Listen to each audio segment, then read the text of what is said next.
right now. Off the top at 4 o'clock, historic flooding causing nightmares for people across South Florida. Rescue crews staying busy, pulling people out of their water-filled homes left and right. And there's been some trouble on the tarmac at Fort Lauderdale Hollywood International Airport. Operations have been shut down until early tomorrow morning as a result of all that rainfall. And students in Broward County getting the day off today. Schools were closed for the day, but will they be closed tomorrow? A decision will soon be made. And we have live team coverage for you. Our Local 10 News crews are spread out all across Broward County. They have everything you need to know about this historic flooding that is said to happen just once in 1,000 years. And Local 10's Roy Ramos kicks off our coverage with rescue operations from Fort Lauderdale. Roy. Nicole and Calvin, and since we last spoke with you, we have moved our location. We're actually right off of State Road 84 and 4th Avenue. That is where they are now bringing the residents that are being rescued from their homes. We were in a swamp buggy, but they're also utilizing apparatuses like the one you're looking at right here, this small little skiff. That is how they are getting inside of the communities because the water is so high. You can see some residents right there with whatever they were able to grab from their homes as they were as they chose to leave. But this is the area that they are staging right now. Rescue operations continue as we speak. More than 2 feet of flooding covering neighborhoods across Fort Lauderdale and Hollywood after torrential downpours swept through South Florida Wednesday. Drivers stopped in their tracks and dozens of vehicles disabled after trying to maneuver through the residential areas now looking like lakes. Florida Fish and Wildlife, along with the assistance of Fort Lauderdale Fire Rescue, going through this area of Edgewood. We're in a swamp buggy about 8 feet off the ground, and take a look at the water level that we are driving through at this point. We're on our way to a gentleman that is handicapped and unable to make it out of one of these mobile homes. His sister's so concerned about him that we are on the way to try and rescue him right now. Obviously he's inside of one of these residences, but you can see that there is just feet of water inside of each home that we pass. A mobile home community with elderly residents trapped and unable to make it out. We traveled with the crew as they went home to home inside the Lauder Lakes community. Residents describing the chaos that unfolded when the lakes in their community began to rise. Horrible. My car it got water all the way almost to the top, and I was really scared. Then I came out and I slept over here at my neighbor's house. As rescue crews took people back to the area of State Road 84 and 4th Avenue, it is the Red Cross now assisting with trying to get them back on their feet. We've been living here for years. Nothing like this has ever happened. By the time the water started coming in, that we started noticing, it was getting higher. We started packing bags. Maybe around 8, I would say, the water just literally just surged in, and we got trapped in the house, and we had no other choice but to spend the night in there. And as we come back out live, I can tell you that once the residents are being brought to this location, they are being loaded in vans like the ones you're looking at right there, and then headed to another location where they will be treated by the Red Cross and given all the essential items that they need.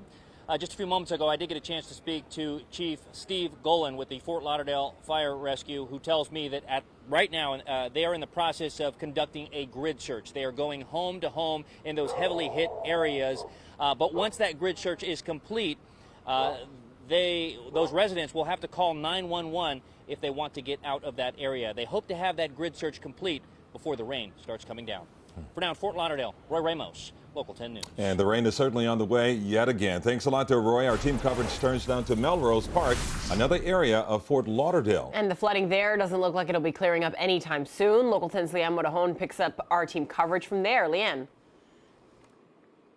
So we've had a couple of rounds of rain, just some light sprinkles, but it is the last thing that the neighbors here in Melrose Park want to see, because take a look at this. This is several inches of water that this part of Fort Lauderdale has been under since yesterday. We have a view from Sky 10 that flew over this scene earlier today, and you can see it's block after block after block that is just covered in inches of water. I spoke with neighbors who said they had water in their homes.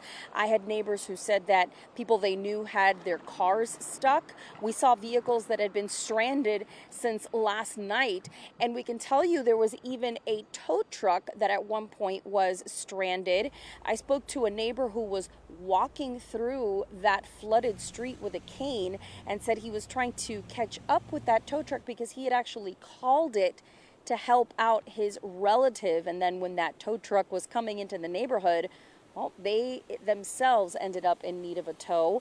So he was walking out there with his cane to give that driver a hand.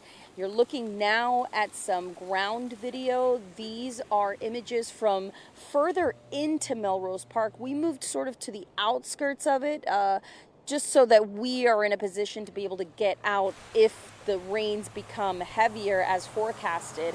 But as you can see, if we could come back out live briefly before coming to our package that we have for you, there are people that are trying to make their way through this water. You can see this woman right here making her way on foot. We've seen people on paddle boards, on kayaks.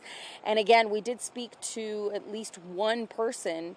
There were multiple, but one man did allow us inside of his home to show us exactly how high the water was at one point last night, and what his roommate says needs to be done to make sure that this doesn't happen again.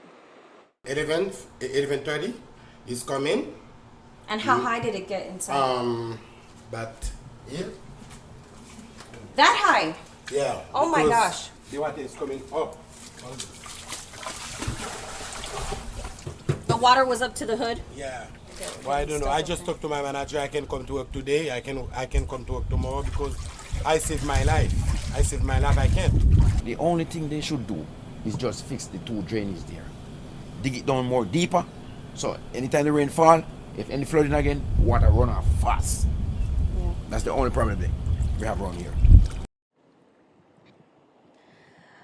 All right, so a man just drove up here. If we can just show you. Sir, you said you had some water come into your home. Can you tell me briefly just how many inches you said you had inside? Yeah, came in the front, the back. My dogs were swimming to get out to go to the bathroom. And you said you have no insurance, sir, is that right? No insurance.